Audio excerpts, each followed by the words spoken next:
마지막 장입니다. 20년 동안 하란살이를 하는 동안 정말로 야곱은 많은 일들을 경험했습니다. 야곱은 라헬을 사랑하여 7년 동안 라반을 섬겼지만 라반은 야곱을 속이고 레아를 야곱과 결혼하도록 했습니다. 사기꾼인 야곱은 그보다 강한 사람 라반을 만나 20년 동안 훈련을 받았던 것입니다. 야곱은 하란살이를 하는 동안 하나님을 의지하며 살아가는 법을 조금씩 알아가기 시작했습니다. 아버지 이삭으로부터 들었던 막연한 하나님을 실제적으로 경험한 것입니다. 그래서 하란은 하나님께서 야곱을 하나님의 사람으로 훈련시키는 훈련소와 같다라고 볼 수 있습니다. 하나님의 복음으로 야곱이 번창하게 되자 라반의 아들들은 야곱을 모함했습니다. 그들은 아버지 라반의 소유를 다 빼앗아 야곱이 많은 재물을 모았다라고 말을 했습니다. 라반의 아들들이 야곱에 대해서 적대감을 품은 것이죠. 분위기가 심상치 않게 돌아가고 있었습니다. 여러분, 눈치하면 야곱이거든요. 아마 야곱이 한 눈치 9단 정도 되었던 것 같아요.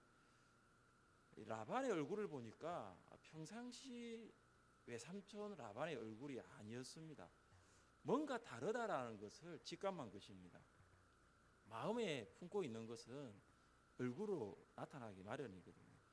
야곱이 하란을 떠나기로 결정한 이유는 라반 아들들의 적대감 섞인 말과 라반의 변한 안색 때문이었습니다. 야곱은 주변의 사람들과 이 상황들을 보면서 이제는 하란을 떠날 때가 되었다라고 생각을 하였습니다. 여러분, 하나님의 뜻을 분별할 때 어떤 방법으로 여러분 하나님의 뜻을 분별하십니까? 여러분, 하나님의 뜻을 분별할 때 무엇을 기준으로 삼습니까? 어떤 사람들은 하나님의 뜻을 아는 방법, 하나님의 뜻을 분별하는 방법을 상황이라고, 상황에 맞추어서 결정하기도 합니다. 그러니까 상황이 흘러가는 것을 지켜보는 것이죠. 하나님의 뜻이라고 전혀 생각해 보지 않았던 상황이 새롭게 전개되거나 또 그 상황 계속 진행되는 것을 볼 수 있습니다. 우리가 하나님의 뜻을 알고 분별하기 위해서 또 가까운 사람 혹은 주변 사람들에게 그들의 하는 말에 귀를 기울일 필요도 있는 것이죠. 그래서 이 주변의 사람들이 하는 말, 이 주변의 환경들이 어떻게 움직이고 있는가에 주목하는 것도 중요합니다. 여러분, 새로운 일을 시작하려고 할 때 생각만 하고 있는데 갑자기 여러분 아는 지인이 여러분에게 여러분이 생각만 하고 있는 그 일에 대해서 말을 한다면 혹시 여러분 하나님께서 나를 향한 뜻이 아닌가 생각해 본 적 없습니까?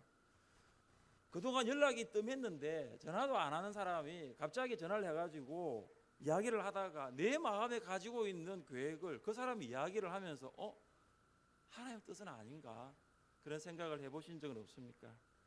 물론 다른 사람의 권면이나 혹은 그런 조언을 통해서 하나님의 뜻이라고 분별할 수도 있고 흘러가는 상황에 따라서 하나님 이렇게 인도하시니까 이건 하나님의 뜻이겠지, 하나님의 인도하심이겠지 생각할 수도 있습니다. 그러나 주변의 환경과 다른 사람의 권면이나 조언은 다소 주관적일 때가 참 많습니다. 사람의 말과 흘러가는 상황만을 가지고 하나님의 뜻을 분별할 때는 혹 잘못 분별할 수 있는 위험적인 부분들이 잠재되어 있을 수 있습니다. 야곱이 하란을 떠나기로 결정한 이유가 따로 있습니다. 물론 라반 아들들의 적대감 있는 말도 있고 또 라반의 그 변한 안색도 있지만 결정적인 이유는 바로 3절에 있습니다. 같이 한번 읽어보겠습니다. 여호와께서 야곱에게 이르시되 내 조상의 땅 내 족속에게로 돌아가라 내가 너와 함께 있으리라 하신지라. 아멘. 하나님께서 야곱에게 무엇이라고 말씀하시냐면 내 조상에게로 돌아가라, 내 족속에게로 돌아가라. 고향으로 돌아가라는 거죠. 귀향. 하나님의 명령입니다. 약속의 땅으로 떠나가라. 하나님의 부르심입니다. 하나님께서 야곱에게 귀향을 말씀하셨기 때문에 그는 지체 없이 조금의 망설임도 없이 하란을 떠나기로 결심한 것입니다. 이것이 하나님의 뜻이다라고 생각했습니다. 우리가 이것이 하나님의 뜻이다라고 확신할 수 있는 것은 말씀 때문입니다. 이것이 하나님의 뜻이다라고 선택하고 결정할 수 있는 것도 말씀입니다. 말씀이 우리에게 있으면 우리의 선택, 우리의 결정은 지체되지 않는 것이에요. 하나님께서 말씀하셨기 때문에 우리는 그 말씀대로 순종하는 것입니다. 하나님께서 말씀하셨기 때문에 그것이 하나님의 뜻을 알고 행하는 것입니다. 귀향이 하나님의 뜻이다라는 것을 알게 된 야곱은 그 명령을 지체 없이 행동으로 옮겼습니다. 야곱은 라헬과 레아를 자기 양떼가 있는 들로 불러내서 귀향하는 계획과 귀향할 이유에 대해서 알려주었습니다. 그는 두 아내에게 라반이 자신을 얼마나 속이고 나쁘게 이용했는가를 말했습니다.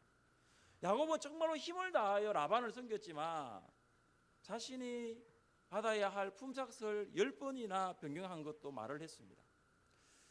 약속을 지키지 않는 사람과 함께 일하는 것, 사기를 꺾어버리고 의욕을 떨어뜨립니다.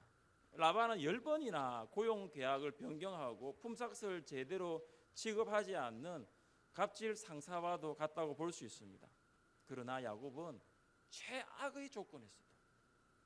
정말로 힘든 상황 가운데서도 신앙의 힘으로 홀로 서기를 하면서 20년을 살아왔습니다. 아내들과 나눈 야곱의 대화를 보면 야곱이 참으로 사기꾼이었던 그가 하나님의 사람으로 성숙되어 가고 있다는 것들을 알게 됩니다. 우리 7절 말씀을 같이 한번 읽어보겠습니다. 7절입니다.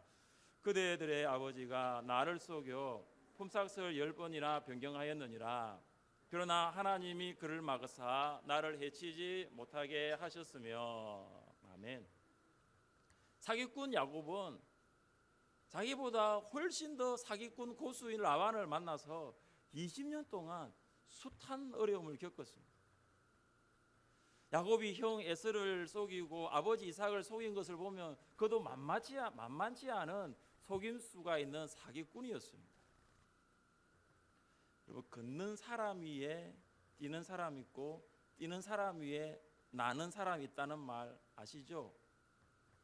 야곱이 걷는 사람이라면 라반은 뛰는 사람이니 어떻게 야곱이 라반을 이길 수가 있습니까? 이길 수가 없습니다. 그런데 하나님은 뛰는 라반 위에 하늘을 나르시는 분이십니다. 하나님께서는 라반의 속임수를 막고 야곱을 해치지 못하도록 하셨습니다. 야곱은 얼룩무늬 있는 양이 자기의 품삯이 되는 이 아이디어가 나의 아이디어가 아니라 하나님의 아이디어였다라고 말을 하고 있는 것이죠. 그리고 그 아이디어는 하나님께서 꿈으로 보여주신 것이라고 고백했습니다. 야곱은 하나님께서 보여주신 것을 아주 구체적으로 설명합니다. 11절과 12절 보십시오. 꿈에 하나님의 사자가 내게 말씀하시기를 야곱아 하기로 내가 대답하기를 여기 있나이다 하며 이르시되 내 눈을 들어보라. 양떼를 탄 순양은 다 얼룩무늬 있는 것, 점 있는 것과 아롱진 것이니 라반이 내게 행한 모든 것을 내가 보았노라. 하나님께서 야곱에게 내 눈을 들어보라고 했습니다. 20년 동안 라반으로부터 노동 착취를 당하고 10번이나 품삯 변경을 받았던 야곱에게 하신 위로의 말씀입니다. 내 눈을 들어보라. 이 말씀은 참담한 환경 가운데 처해 있는 성도를 격려하고 미래의 새로운 비전을 제시할 때 사용하신 하나님의 아주 독특한 어투예요. 아브라함의 목자와 조카 롯의 목자가 이 목초지 때문에 다투게 되었을 때 아브라함은 먼저 롯에게 목초지 선택권을 주었습니다. 내가 좌하면 나는 우하고 내가 우하면 나는 좌하겠다고 했습니다. 아브라함이 먼저 선택권을 제시하였지만 사실 이 롯이 아브라함에게 받은 사랑을 생각하면 선택권을 반려하는 것이 마땅한 도리입니다. 아무 소유 없이 아브라함을 따라왔던 롯은 아브라함 때문에 많은 가축과 많은 소유를 가진 거 아닙니까? 이런 걸 보면 롯은 자기 자신만을 아는 자기 중심적인 사람이었고 자기의 유익만을 생각하는 이기주의자였습니다. 롯은 여호와의 동산 같고 애굽 땅과 같이 윤택해 보였던 요단들을 선택하였습니다. 이제 남은 것은 윤택한 땅이 아닌 척박한 땅, 요단들이 아닌 헤브론 산지밖에 없습니다. 그동안 아버지의 마음으로 롯을 돌보았고 보호했던 아브라함은 인간적으로는 롯 때문에 실망감을 가졌고 인간적으로는 굉장히 허탈했습니다. 그런 실망감과 허탈감을 느끼고 있을 때 하나님께서 아브라함을 찾아오셔서 무엇을 말씀하셨을까요? 우리 같이 한번 읽어보겠습니다. 너는 눈을 들어 너 있는 곳에서 북쪽과 남쪽 그리고 동쪽과 서쪽을 바라보라. 보이는 땅을 내가 너와 내 자손에게 주리니 영원히 이르리라. 아멘. 창세기 31장 11절과 12절에서 하나님께서 야곱에게 주셨던 내 눈을 들어보라라는 그 말씀하고 방금 여러분 같이 읽은 창세기 13장 14절과 15절에 보면 너는 눈을 들어 너 있는 곳에서 북쪽과 남쪽과 동쪽과 서쪽을 바라보라. 같은 말이에요. 실망한 마음, 허탈한 마음이 있는 아브라함을 찾아오셔서 아브라함아 눈을 들어 동서남북을 바라보라. 실망한 마음, 허탈한 마음, 너 그 마음 바라보지 말고 그 마음에서 눈을 돌이켜서 하나님께서 주실 약속의 땅을 바라보라는 것입니다. 여러분 사람에게 이렇게 기대했는데 사람 때문에 실망하셨습니까? 참 그 사람에게 희망을 걸었는데 그 희망이 절망으로 돌아와 허탈감을 느끼셨습니까?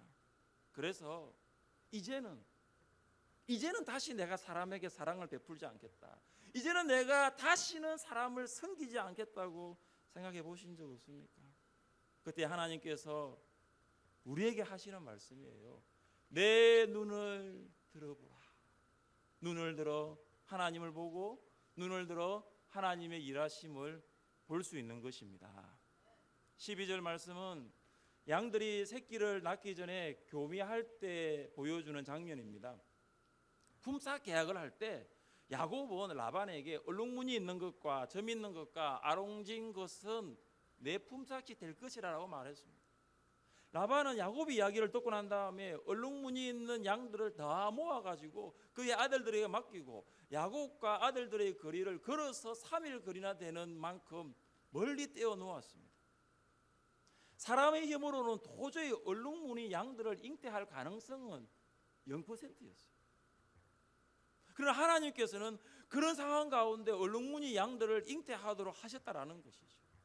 하나님께서 불가능한 상황 가운데 개입하시는 거예요. 하나님께서 왜 개입하셨을까요? 그냥 내버려 두면 되는데 하나님께서 왜 야곱의 그 인생 가운데 왜 개입하셨을까요? 12절 하반절에 보면 나옵니다. 라반이 내게 행한 모든 것을 내가 보았노라. 내가 보았노라. 라반이 너에게 행한 그 모든 것을 내가 보았더라. 라반이 야곱에게 행한 모든 속임수, 그 불공평한 그 일을 하나님께서는 다 보고 계셨던 거예요. 야곱이 지난 20년 동안 불평등한 고용계약 조건에도 불구하고 그래도 꿋꿋이 참고 불평하지 않고 믿음으로 살아왔던 그 모습을 하나님께서는 네가 다 보았다라고 하신 거예요. 하나님께서 야곱에게 하신 말씀이 불의한 세상 속에서 불의한 자들에게 고통당하는 성도들에게 하시는 말씀과 같습니다. 모든 것을 내가 보았노라. 하나님께서는 세상에서 믿음으로 살아갈 때 당하는 고통과 슬픔을 똑똑히 보고 계십니다. 그래서 때가 되면 하나님께서는 그것을 반드시 신원해 주십니다. 신자로서 어렵게 살기 위하여 힘쓰고 노력하지만 오히려 그것이 세상과 사람들에게 오히려 악용당하고 피해를 입고 그것 때문에 곤란한 상황 가운데 처해져 있을 때 하나님의 음성을 다시 생각하는 거예요. 모든 것을 내가 보았노라. 하나님께서 보고 계십니다. 보고 계신 하나님께서 보상해 주시고 갚아 주십니다. 그래서 지금은 나만 손해를 보고 피해를 입는 것처럼 생각할 수 있지만 그것이 아니라 하나님이 보고 계시고 하나님께서 그것을 보상해 주신다는 것을 믿는 것이죠. 야곱은 라헬과 레아에게 나타나셔서 귀향을 명령했다는 그 하나님의 그 명령을 다시 한번 강조합니다. 13절입니다. 같이 한번 읽어보겠습니다. 나는 베델의 하나님이라 내가 거기서 기둥에 기름을 붓고 거기서 내게 서원하였으니 지금 일어나 이곳을 떠나서 내 출생지로 돌아가라 하셨느니라. 아멘. 하나님께서 왜 야곱에게 나는 하나님이라 이렇게 말씀하실 수 있잖아요. 나는 하나님이라. 그래도 야곱은 알거든요. 근데 왜 나는 베델의 하나님이라 이렇게 말씀하셨어요? 특별한 의미가 있는 곳이 베델이잖아요. 원문을 보면 나는 베델의 하나님이라 이 의미가 나는 베델의 그 하나님이다 이렇게 나와요. 여러 장소에서 하나님을 만날 수가 있는데 특별히 야곱이 베델에서 만난 하나님은 달랐어요. 나는 베델의 그 하나님이다 라는 거죠. 야곱이 형 에서의 위협을 피해 하란에 있는 외삼촌 라반의 집에 가던 중에 해가 졌습니다. 늘 장막에서 어머니를 도우며 지냈던 야곱은 난생 처음 노숙을 하게 됩니다.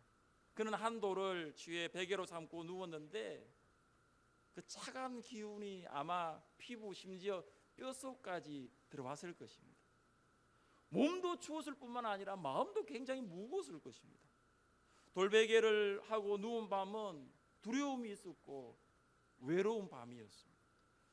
야곱의 곁에는 그를 축복해 주신 아버지도 없었고 아들의 장래를 위하여 모든 저주를 받으실 정도로 그 아들을 사랑했던 어머니도 없었습니다. 두려움과 외로움이 몰려오고 있을 때 야곱은 꿈에 신비한 환상을 보았습니다. 땅 위에 선 사닥다리가 하늘에 닿았고 하나님의 사자들이 사닥다리를 오르락 내리락 하고 있었습니다. 그리고 야곱은 하나님께서 위에 서서 자신에게 말씀하시는 것을 들었습니다. 에서를 피해서 하란으로 도망하다가 두려움과 외로움으로 힘든 밤을 보내고 있었던 그날 밤 야곱은 베델에서 하나님을 만난 것입니다. 하나님의 집이라는 뜻의 특정한 이 지명인 베델은 야곱에게는 매우 특별한 곳이었습니다.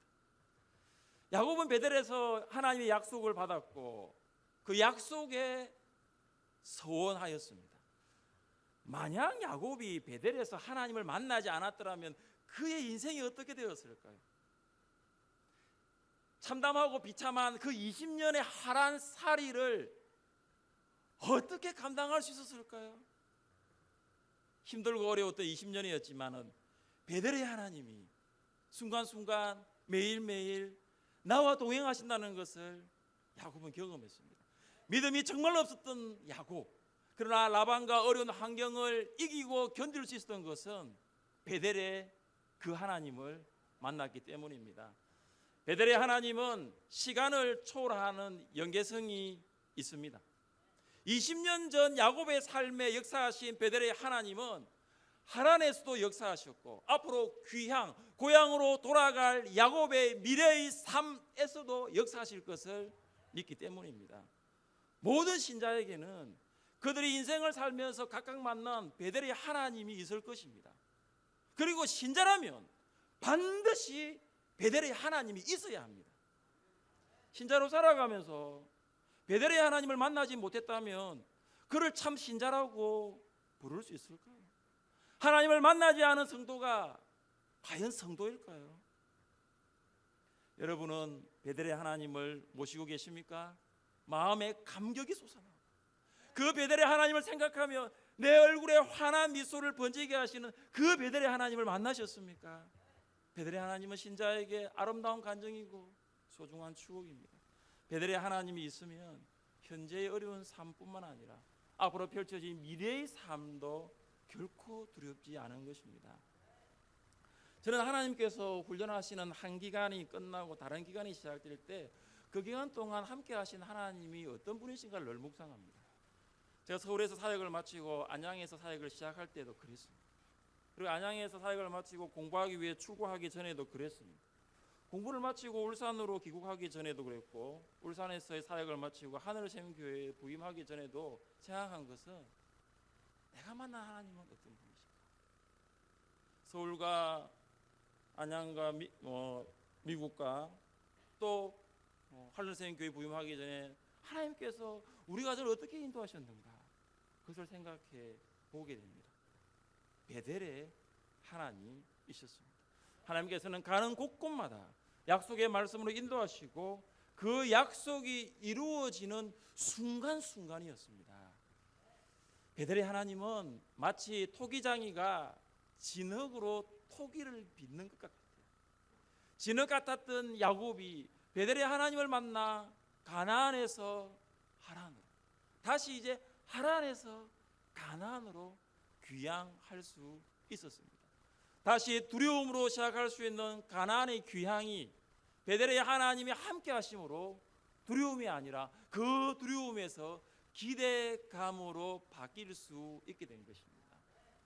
베델의 하나님을 만남으로 하나님의 뜻에 따라 살아가는 여러분 될 수 있기를 주님의 이름으로 축복합니다. 우리 함께 이 시간